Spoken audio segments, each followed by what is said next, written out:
Ethiopia's Prime Minister says it's time to lead by personal example. It's a dramatic new step in the conflict that's devastated the northern Tigray region. In a statement released on social media, Abiy Ahmed said, "This is a time when leading a country with martyrdom is needed. I will go to the front line and lead the military from the ground myself. Those of you Ethiopians who want to be remembered by history for the sake of your country, join me in the fight today." Analysts say it's an unusual move by the Prime Minister. I think it is a sign, a hope for that will also mobilize other Ethiopians to join the military forces and to join the war against the Tigrayan Defense Forces. But certainly it is also a sign of desperation.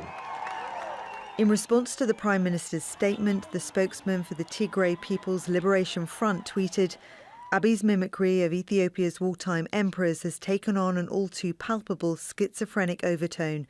I would have dismissed this as yet another sick joke." Abiy ordered a military offensive against the TPLF last November, saying it was in response to attacks on army bases. The TPLF says it was unfairly targeted.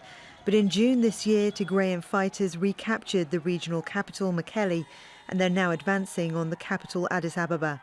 Despite a flurry of recent diplomatic activity, a ceasefire has not been reached, and analysts say the language used by Abiy in Monday's statement is worrying. He does have a military background. If you look at his Nobel Prize speech from some years ago, he used a lot of war imagery to talk about the lessons he'd learned about the hell of war. But here we are, almost full circle with the Nobel Peace Prize winner using the most bellicose language to try to, ramp up the stakes ahead of this defense, not only of Ethiopia, but life and death. He says basically he's willing to die for the cause. Both sides of the conflict continue to maintain hardline positions and have set preconditions ahead of any negotiations. Victoria Gatenby, Al Jazeera.